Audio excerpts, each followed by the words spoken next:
Hey, what's up, everybody? Welcome to a new show. I'm your host, Maxwell. Our next guest comes all the way from Dallas, Texas. His entire life, he's spent pretty much in sales as an adult, and he took those commissions after starting his own door-to-door sales business and started putting them into real estate. A friend showed him a fat check, and he said, if you can wholesale, I can wholesale too.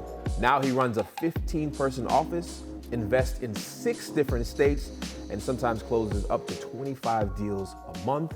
Welcome to the show, the Drake of real estate, Donovan Ruffin, man. Welcome to the show, brother. How you doing, man? Happy to be out here. Good to have you, man. Yeah, it's exciting. You got a nice setup out here. This guy really does look like Drake, though. That's crazy. I know you get that all the time, right? I get it like literally every day. You better run with it, because Drake, I think he's worth like 300 million now or something. I don't know. He's consistent too, right? So it's not like he just phases out like a lot of people. So yeah, absolutely, man. So it's crazy. We've been meaning to link up for a long time. We run in some of the same circles, and I'm glad we finally were able to put our schedules together and make this work, man. But you know, a lot of these type of shows talk about a lot of the softball questions, like, you know, how many deals are you doing each month? How many deals? I want to go back to the beginning, because there's one thing that is that's not talked about a lot, is like how much sacrifices it takes to get to the point where you are. You now run a 15-person team.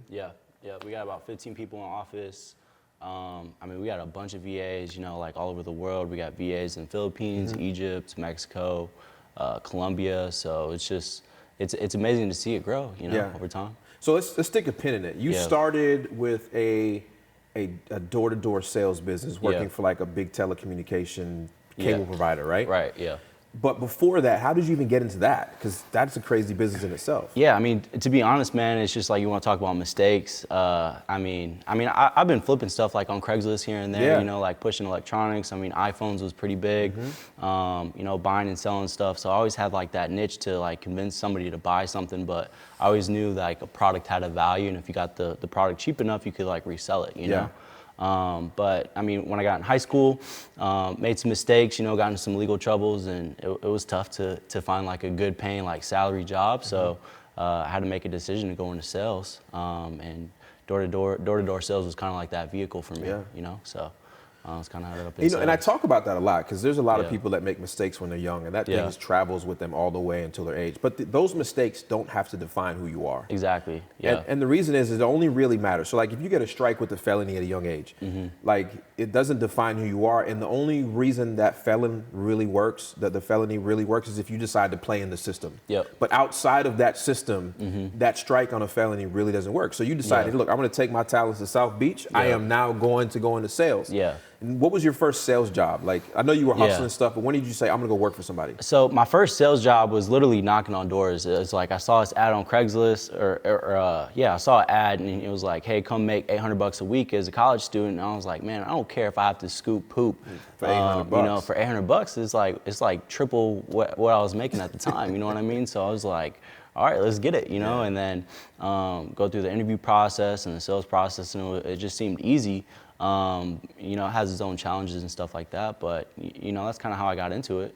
So. And did you grow as a salesperson to like you were then a sales leader, sales team lead? Yeah. So it kind of like went through the whole process. You know, I was blessed because, you know, it taught me like how to lead from the front. You know, it's just like how to actually train people, how to retain people, how to build a team culture. And you know, it faces its own challenges once you become a leader. But you know, it's like you learn how to sell, and then you learn how to teach, and then you learn how to expand. You know what I'm saying? So I definitely feel blessed to be able to experience that. So I'm assuming you left that and then started your own business. Probably was within the same field already. And then that flourished. And then who brought you wholesaling? So I mean, the door-to-door thing, it flourished. I ended up starting my own company when I was 20. My old boss actually became my business partner. And then I was making some good money, and I was like, okay, I'm making some money. What do I do with it? You know what I mean? And you know, I was part of like some local masterminds with some friends, like entrepreneur friends, kind of like you got set up. You know, it's just like always networking.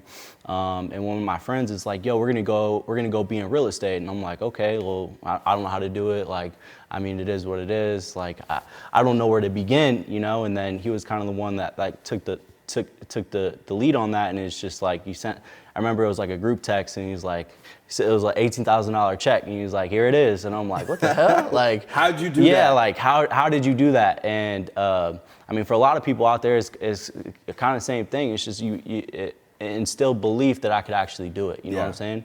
And that's when I really started taking it serious. It's like, okay, if he can do it, so can I. And it was just more so of like the instructions versus like the know-hows versus the how-tos. You know what I'm saying? So it's kind of where it began.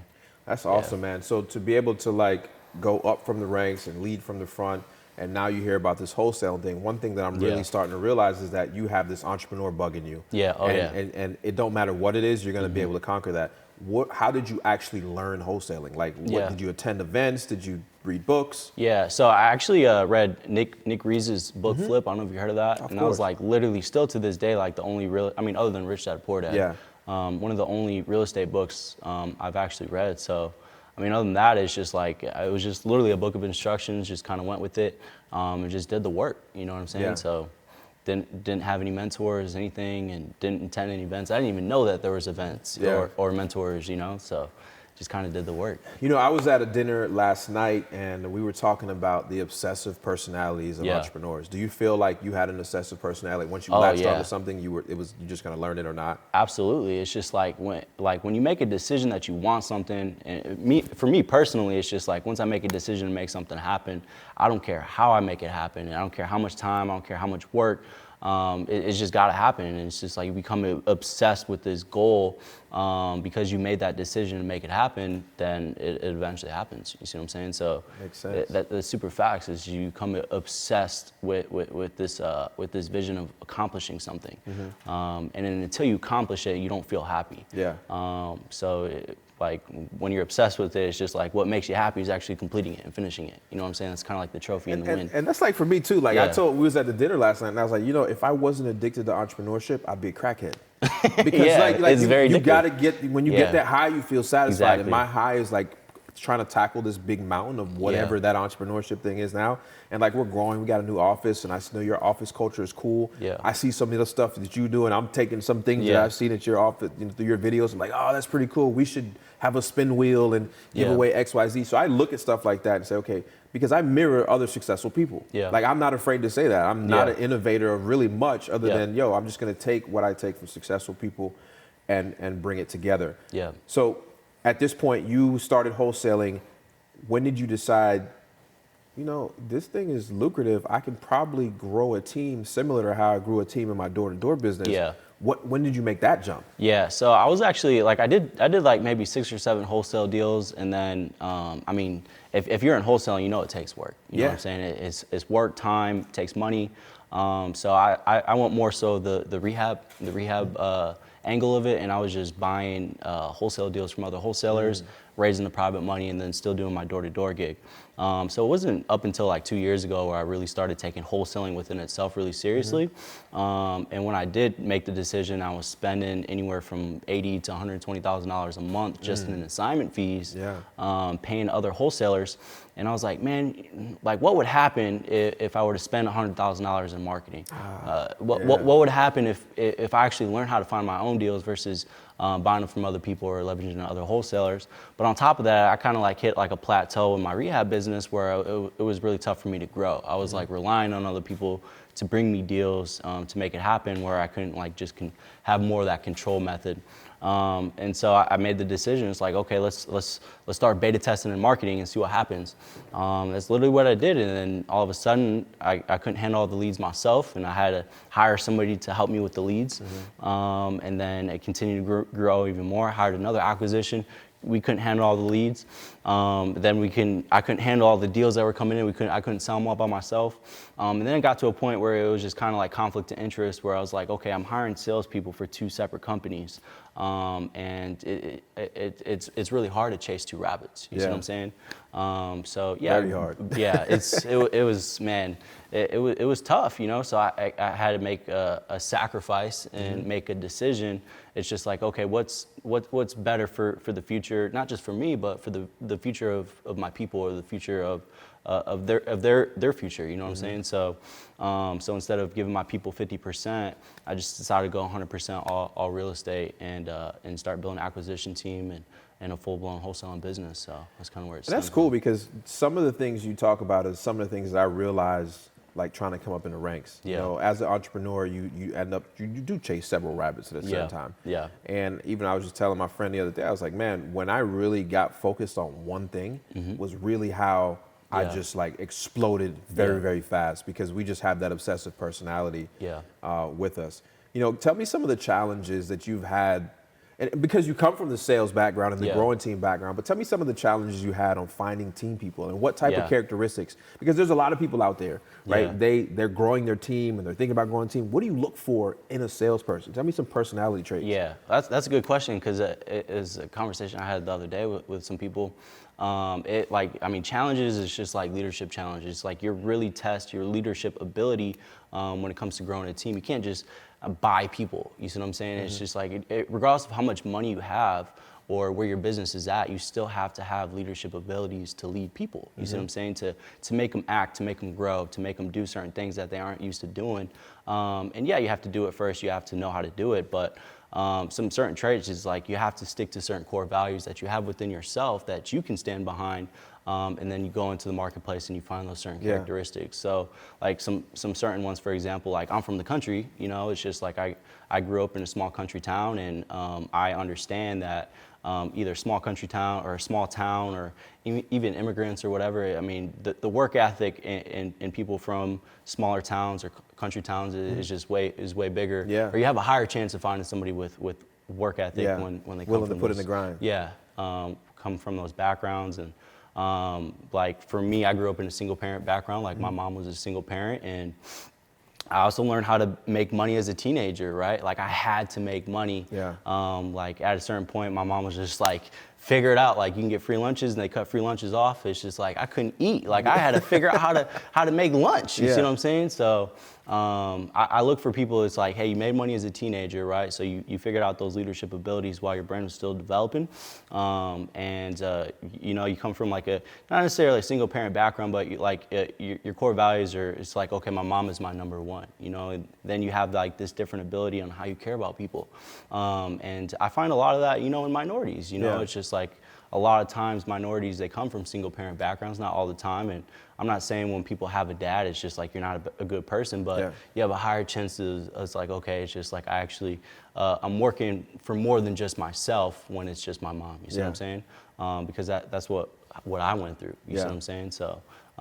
That's pretty cool, because I think I don't remember which one of my friends said that, but they said they won't go into business or work with somebody or hire somebody unless they've went through adversities. Yeah. Oh yeah. Because when that adversity does come, you're gonna skedaddle. You're gonna get out of here. Yep. Exactly. Right. So to be able to actually go through that type of adversity before you get here, you need to have went through something. Yeah. And you know, even growing up where you got to go survive and go get your money because free lunches are done or whatever that is some adversity. Yeah. Or even like with sports, you know, it's like you find somebody that plays sports and took sports serious. Not only are you competitive and you know how to play a team, you went through adversity, right? Yeah. But not only that, it's like you went through adversity and you know what it feels like to win. Yeah. You see what I'm saying? So when you're building a winning culture, you want people with experience of some type of wins. You see what I'm saying? It's just like, do you play sports at all? Yeah, I played football growing up. That was pretty much my main sport. I sucked at baseball, basketball. Yeah, I sucked at basketball too. Yeah, like, I hate that thing. My like I'm not a good dancer. What do you call it? Like your agility? Yeah, be able to move left and right and all that stuff. Yeah, it's just like I'm just like a powerhouse. But like I remember like being on like that bus where you're about to go play a game with like a sucky team, for example, and you had this feeling in your stomach where you just knew you're gonna win. Like you just knew what like you were gonna put in. Like you worked your ass off up until that point. You knew you were more well prepared than your opponent, and you just knew you're gonna win. And like that feeling in your stomach, especially when you actually make it happen and you win, there's another feeling like it. Yeah. And I think that's where that rush comes from, or that addictive trait when it comes to entrepreneurship, is because you're able to create those wins and you feel that feeling in your stomach and you want more of it. You see what I'm saying? It's like crack. It's like crack. Definitely. You see what I'm saying? Absolutely. So we're going to take a quick break, and when we get back, we're going to talk more about growing your team. We're going to talk more about what some of his best stuff is and maybe how you can get to the same space he is in with 15 team members and doing 25 deals. So we'll be back very shortly.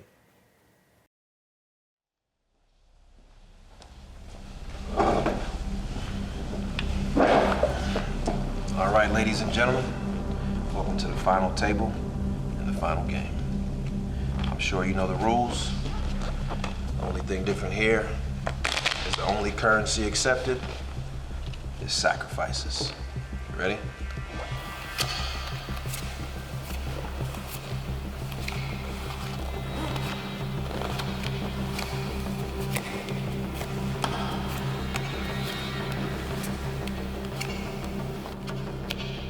Let's play.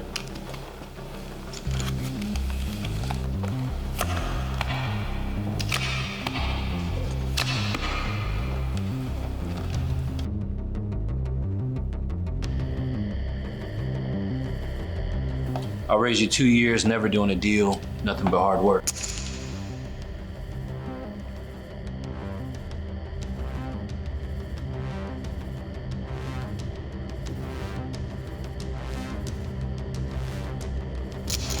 $90,000 in credit card debt.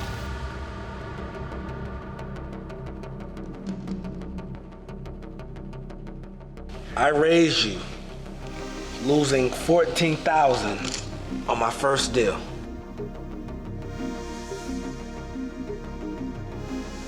I raised losing $30,000 from someone I thought I could trust.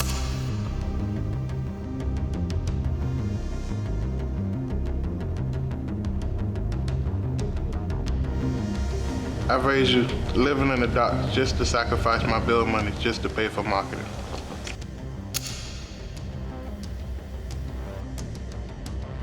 I raised you the comfort of a multiple six-figure job in order to create my own future.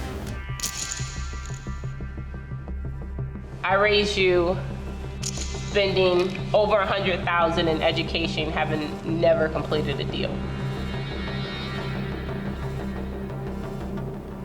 24 years ago, I sacrificed the comforts of corporate America, exchanging hours for dollars, letting someone else determine my value by what they were willing to pay me in exchange for building my own economy. Game over. What are you willing to sacrifice to get your seat at this table? I'll see you at WELIVE 2020 in Atlanta.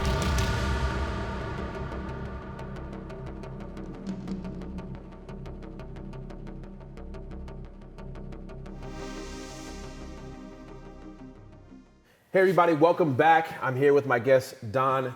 And right now we're gonna be talking about things maybe like a little bit that a lot of people don't talk about. Like there's a lot of sacrifices in being an entrepreneur. Oh yeah. So I know Yeah. I've made some, with personal relationships. What have you sacrificed personally in your life, the good, the bad, the ugly, to get to this point? Because this is things Yeah. a lot of people don't talk about that.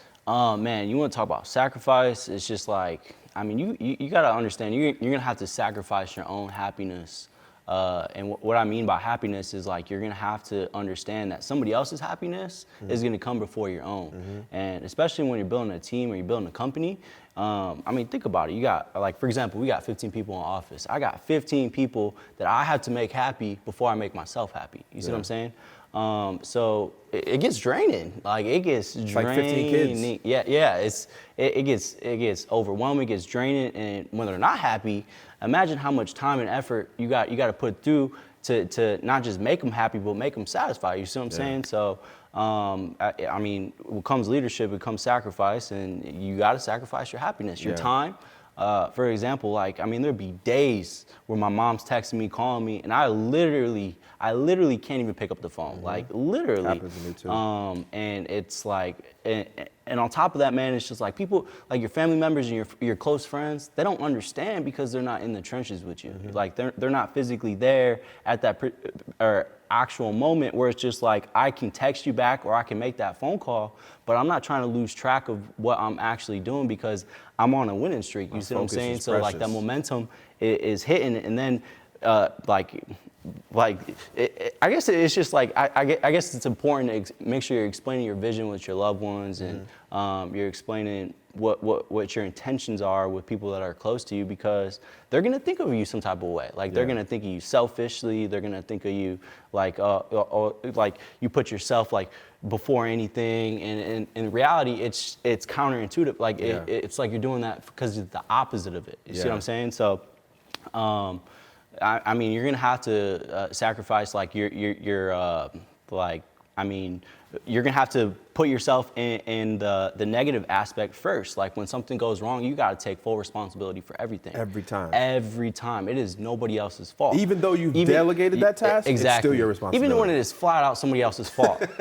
It's just like, you fucked that deal up. Like that was your fault. Like I didn't speak to him not once. You see what I'm saying? You gotta take responsibility as a leader, because like, you know what? I could have taught you something, or I could have said something to you as a leader where you didn't have to go through that. You see what I'm saying? So everything's your fault. You got to sacrifice time, and people are going to feel some type of way towards you as you're building whatever you're building, whatever it is. What about like friends? Have you lost friends in this journey? Have people looked at you as a resource? Because it's terrifying being young and then being in the public. One, your family depends on you. That's huge, right? So that's a big stressful burden. And then you have friends around you that think because you have it, you're supposed to give it. Man, or they perceive that you have everything.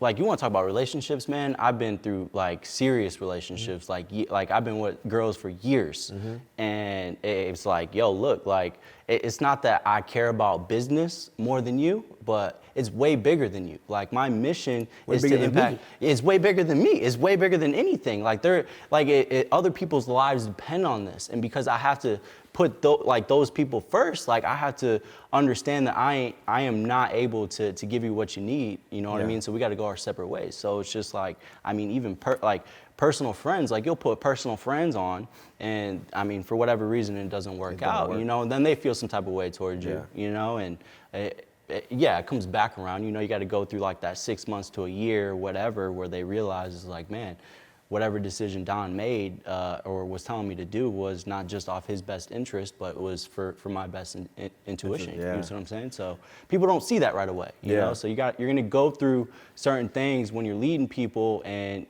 people feel some certain way towards you. But as long as your mission and your vision is to empower and embetter more people, and that's a real thing more than just yourself, you'll be okay. You know what I'm saying? But Gary Vee says that when a lot of people think that they work for me, but I actually work for them.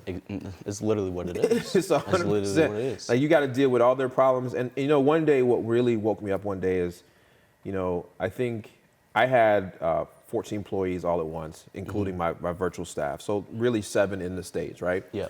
And I started to write out a map where I would take a person that works for me and put them in a circle, and then every leg was somebody that depended on them. Yep. Right? So whether it's their kids, if their mom lives with them, they have husband. So then you start having these circles, and then you look and you say, I'm at the core, and I have 7 stateside employees, but there's 28 people that depend on me. Oh yeah. I can't mess up, because if I mess up, if I skip a beat, if I don't do what I'm supposed to do, if I don't get up at 6 o'clock when I'm supposed to, then the lights get turned off. The rent don't get paid. Somebody's not eating tonight. So you got to make sure that they're happy. And if you set your business and culture up correctly, when they're happy, then you're happy. Well, I mean, man, it gets even further than that, man. It's just like, imagine when people on your team start having kids. Like literally holding them, babies, it's like, man, it hits different. It's just like, now the baby's future is dependent on your decisions. Correct. And even past that, it's just like the people that aren't even in my organization just yet. You see what I'm saying? You're preparing for that moment because they're going to go through the same thing. You know, as you continue to scale and grow, you're going to have to bring new people on. People are going to phase out, or people are going to come on. But the reality of it is, it's not even about the people that are in my company right now. It's the people that are about to be. It's about the people that aren't even here yet. You see what I'm saying? But I mean, you just gotta make sure that you're on top of it 24/7. You know, all time of day. You see what I'm saying? So it's a big responsibility being an entrepreneur, and then especially taking on employees. So let's move into some tactical stuff. Like, you're in 6 different markets. Are most of them in Texas, or? Yeah, so we're in all the major markets in Texas: Dallas, Fort Worth, Austin, San Antonio, Houston, right? Then we're in Tampa, Florida, Orlando, Florida, a little bit of Atlanta, and Vegas, LA, you know. But I mean, we're in pretty much 6, 7 main markets full time. Texas. So how do you go about tackling those markets from your central hub in Dallas out into these places? Like, what does that look like? Like, how are you acquiring deals in Tampa or Vegas? Yeah. Well, I think we just keep it simple, man. I think a lot of people overcomplicate the virtual aspect of it. We got to understand from like the seller's perspective, like the home seller, they have no idea of the process. They're going to sell maybe 1 or 2 houses their entire life. Yeah. The majority of the time when you're contacting them, they've never even went through that process of selling a home. So you are literally creating what that expectation is for that seller. So they don't know any different, you know? It's just like this is normal for us to just send you a DocuSign to sell your home and you agree to sell it to us this price. It is normal for us to just send our boots on the ground to go take pictures as an inspection of the property. It is normal for our contractors to walk through the property and tell us that it needs more work than we originally thought. This is just normal expectations of the entire transaction. So it's more so of like training that seller to get in that right standpoint, but you don't want to overthink it. It's actually really simple. It's the same as right there. So it's more about like simple. setting the expectation for the seller. Setting Here's the what's proper. going to happen. So how do you go about finding like boots on the ground? Is it somebody you hire to work with you all the time, or is it somebody you can depend on, or do you use like a third-party service to like go out and take pictures of these properties and stuff like that? To be honest, I feel like I'm blessed just because I have like that social media presence where I literally just find friends on social media to help us out, or their boots on the ground. So that kind of works for us. Usually, if I'm not there in office or transactions, or we can't find somebody, we'll post Facebook ads or Craigslist ads to find people, and just keep it simple. You know, it's like, hey, $5,800 every time we need pictures. I mean, think about it from like the average Joe delivering pizzas. I mean, that's like a full day's worth of work just to go take 30 minutes worth of pictures. You see what I'm saying? So absolutely. So we just gotta keep it simple. What are you thinking? Like, what are some of the biggest misconceptions about wholesaling? Man, like people getting into it. I think the biggest misconception, man, is you gotta understand what you want out of this. You know what I'm saying? It's just like anybody out here, if you're watching this, you can go hustle to find deals. And I think the reality of it is it's gonna cost money. I feel like there's a lot of people in the industry that are like expressing that, hey, no money, no credit, to find deals, which is true. But if you want to build a business, I mean, it comes with spending money. It comes with spending time. If you can hustle your way to a few thousand to go spend that money. Exactly. Anybody can hustle their way to find 1 or 2 deals. But where's the next one? Where's the one after that? There's no way in hell you can hire acquisitions just by hustling. You got to invest, baby. It's time to go. You know what I'm saying? So one of the biggest misconceptions is you don't need money to get into misconception. Or you can just pay your way, even on the flip side. Or you can just pay your way to find deals. You know, you still got to work. You see what I'm saying? You talk about people hitting you up and you're like, you know, they want to get into the business and they feel like they can just spend money to get to that point with you. And you're like, well, you maybe need to get to the basics and then come back. Talk about that mentality from a person that comes to you and think, well, I can just, I got some money, I can just spend my way to the top. Yeah, I mean, we do some coaching here and there, but I mean, we'll literally turn people away at times where like they'll be in the business for like a year and it's just like, okay, I have X amount of dollars in savings, I'm just gonna pay you so you can show me the step-by-step. Well, which is great, but there's if you've been in the game for a year, there's a reason why you don't have a deal yet. There's certain attributes and habits that you haven't crossed yet, or that belief level just flat out isn't there. You see what I'm saying? So there's specific reasons why people haven't had crossed that deal. But I think it's more than just, hey, paying somebody just to teach you how to do it. It's way bigger than that. You see what I'm saying? I mean, you can just scroll down on Max's page and figure out how to find your first deal for free. You see what I'm saying? You gotta pay me to do it, right? Yeah, just get one. But I mean, at the end of the day, if you want me to be dead honest, I think it's just not built for everybody. You see what I'm saying? I believe it is just not built for everybody. I believe that not everybody is designed to be like the CEO or entrepreneur. It's tough. It is tough, and even for me, it's just like without my team, I wouldn't be in the position I'm in. You know, I couldn't do it by myself. You know, sometimes it makes sense to be a part of a team versus trying to do everything yourself. You see what I'm saying? You'll get to point A to B a lot quicker if you can just humble yourself and sometimes realize that, hey, maybe I'm not fit to just do all this by myself. You see what I'm saying? It's not designed for everybody, and that's okay. That is completely okay. There's nothing wrong with not being the number one. Yeah. You see what I'm saying? It's okay to be number 2. It's okay to be number 3 Number or 4. 2, 3, 4, 5, 6, 10 at Facebook look pretty good right now, don't it? Exactly. Like you're number 4 at Facebook. I mean, like you're a doing all right. billionaire. Yeah, you know what I'm all right. saying? So it's just, it's about being part of the right team. You know what I'm saying? And being in the right place at the right time. I think that's a good topic because I think a lot of people now with social media and everybody has entrepreneur, investor in their bio. It's sexy. It is sexy, and I think people should really, one thing I've become good at over the last couple of years is really just being self-aware. Yeah. I know what I'm good at, and I know what I'm terrible at. Yep. And what I'm terrible at, I try to educate myself in some, and then I hire that person. Yep. Because you just have to know where you're at, and I Yep. know that I'm a visionary.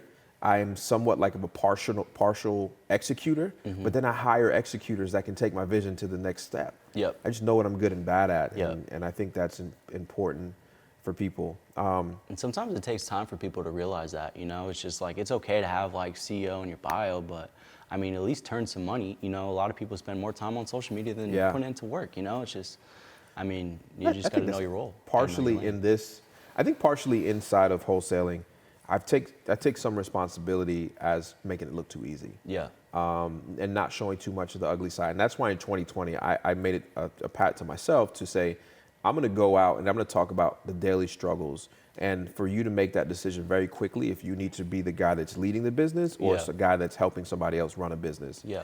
And it comes with experience. Like, I mean, you've been in the game a couple years, but the reality of it is, I mean, you're what, 35? 35. 35?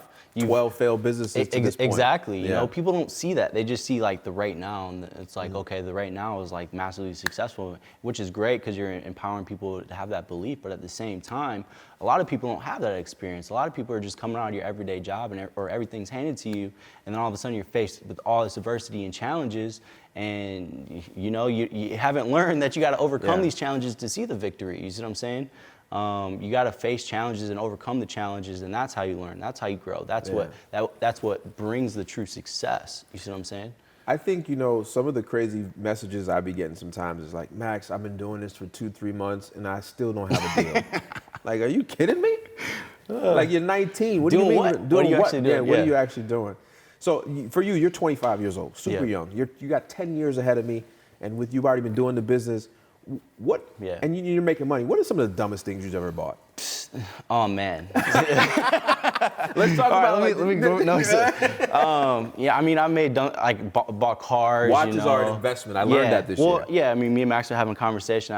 I believe Rolexes are an investment, like a savings account. They go up in value, but I've took crazy amount of vacations. Overextended, eating out. Like, I mean, bro, I was sick last year. It's just like, man, we spent over 6 figures just eating out and at bars, and I'm like, if I would have just went to the grocery store. Yeah, if I went to the grocery store and meal prepped, I could have had some more rentals or something. You could have hired a good chef with that money. Yeah, exactly. So it's just like, you gotta go through certain things and look back to actually realize where the mistakes were actually made. Because at the time, it was just like, I'm just enjoying my life.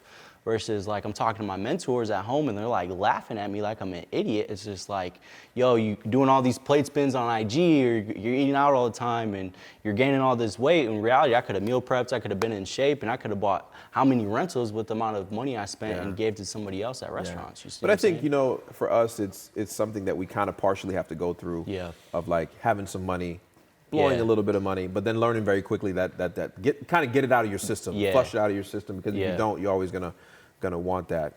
What are some of the craziest asks you've ever had for money?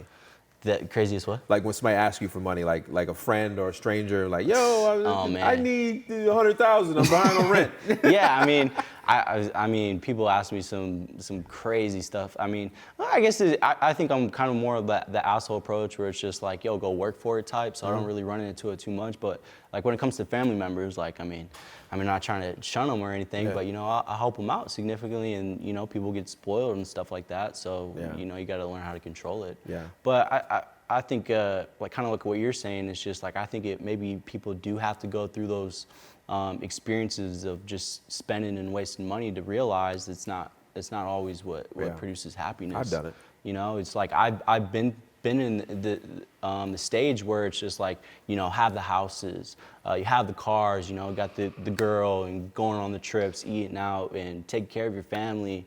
And, you know, I kind of like hit like a little depression mode for a little bit, and it's just realizing it's just like, you know what, all these things that I thought would make me happy is actually doing the opposite. It's making me unhappy. You know, this doesn't make me happy.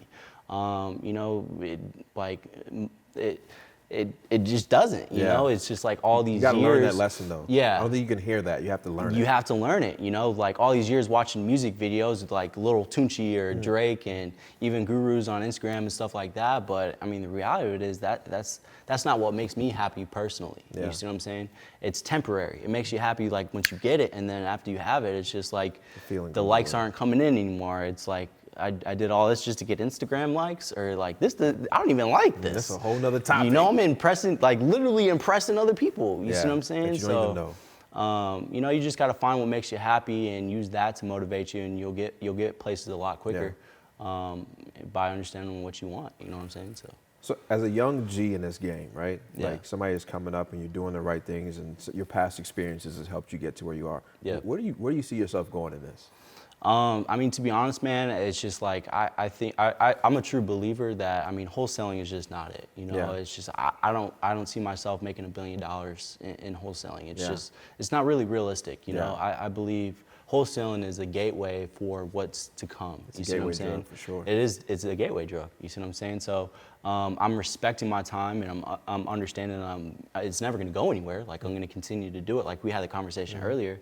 And I believe it is a stepping stone to realize that there is more opportunity, especially in the real estate game, to be able to leverage and grow in different areas. So, you know, it's just like when we're already growing to that point. You know, we're buying rentals, we're still doing rehabs. We're working on a development project in Fort Worth, which is exciting. And, you know, we're doing things that we've never done before. And I believe that's what really helps us grow, helps me grow, especially just because I'm getting uncomfortable in areas because I've never been. You know what I'm saying? It's just how it works, I guess. That's dope, man. I've really enjoyed sitting down with you. I hate it took this long, but I really enjoyed it, man. But I definitely got to have you back. Where can people find you, man? So you can find me on IG, the Donovan Ruffin, Facebook. I mean, you can catch one of my VAs on there, but IG is kind of like where you can find me, the Donovan Ruffin, at the Donovan Ruffin. So any plans on putting out some like YouTube content? Yeah, I mean, I plan to do some education stuff. I mean, we do some workshops here in our office, or at our office in Dallas, if you're interested in that. You know, it's not cheap, obviously. I'll be putting out some content on YouTube, Instagram, stuff like that. So make sure you shoot me a follow. So, cool. Yeah. Well, look, man, that's my show with Don. It's been great. Make sure you guys go follow him. If you're watching on YouTube, please hit that subscribe button if you're not subscribed. Press the like. Give me a thumbs up. Make sure you go follow my man, Don. And if you're on Spotify, iTunes, anywhere listening to this, please leave us a rating, give us a 5 stars, and I'll see you guys next time. I'm Max Maxwell, and I'm out. Peace. Peace.